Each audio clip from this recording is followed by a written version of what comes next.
या घटनेला कारणीभूत असलेलं ते मुनीम आणि मालक मुनीमवर कडक कारवाई व्हायला पाहिजे. जे आज माझा भाऊ गेलाय, उद्या असं टॉर्चर करत राहिला तर उद्या दुसऱ्याचा भाऊ बाई बायको कोणतर वारत काय तर असंच होईल.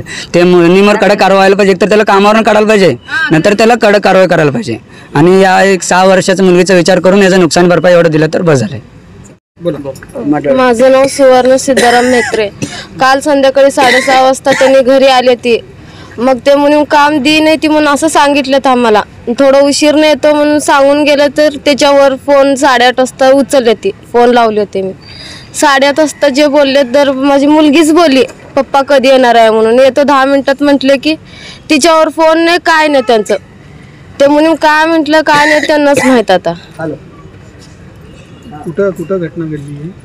MIDC मध्ये जिथं काम करत होते. हा जे गड्डम मध्ये. कशाचं कारखाना होतं ते?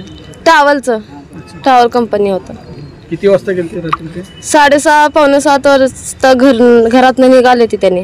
तुम्हाला ही माहिती कसं मिळाली? आज पहाटे 6 वाजता आम्ही माझ्या धीराला फोन लावले. त्यांना थोडं कारखान्यात जाऊन बघून या म्हटले आहे ती का कामावरती. मग त्यांनी म्हटले 2 गाड्या तिथंच आहे ती. मग अशील म्हणून आतमध्ये वॉचमॅनला विचार म्हटले की त्यांनी आतमध्ये गेले ती नाही या म्हणून त्यांनी परत आले ती. नंतर आणि थोडं उशीर त्यांना फोन आला तुमचे भाऊ इथंच आहे ती म्हणून. असं गळफास घेतले ती म्हणून त्यांनी सांगितले ती. मग आमचे दीर फोन लावून आम्हाला सांगितले ती असं कारखान्यात असं का केलंय म्हणून. मग मी सांगितलं असं मुलींसोबत किरकिरी झालेला आहे म्हणून. सोबत माझी 4 वर्षाची मुलगी आहे. काय वाटतं तुम्हाला काय झालं? काम नाही दिलं ती म्हणून एवढंच म्हटले ती. मला 2 महिने झालं सांगत आहे ती त्यांनी. मला कामच दिली नाही ती. त्यांनी माझ्याशी किरकिरी करायला लागली ती. मी पण तिथंच होते कामाला. पण माझी मुलगीला घेऊन जात होते. माझी परिस्थिती नव्हती. आम्ही भाड्याने असल्यामुळं मी पण माझ्या लेकराला घेऊन जाते म्हणून असं कामाला जात होते. मग ते मुलीला लोक काय सांगितलेत कोणाला माहित. मला कामावर काढले ती. एकाला 150 ट्रिप देते, एकाला 75.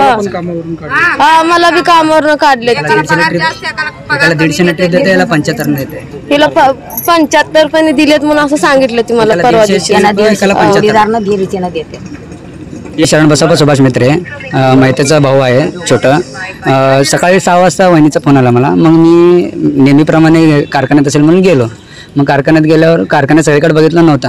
नंतर घरी येऊस तर त्यांनी सांगितले असं झालं आहे म्हणून. अर्जंट आहे म्हणून गेल्यावर गेलं जाऊ सर असं झालेलं होतं. मग मी 112ला कॉल केलो. 112ला कॉल केल्यावर त्याने आले पंचनामा वगैरे करून घेतले. मालक एवढं सगळं उसर तिथंच होता. मालकाला नुकसान भरपाईचं वगैरे काहीच बोलला नाही अजूनपर्यंत तर मालक आले नाही. अपेक्षा एवढंच आहे की 6 वर्षाची मुलगी आहे, त्याचा भविष्याचा विचार मालक करायला पाहिजे. एवढंच अपेक्षा, बाकी काय नाही.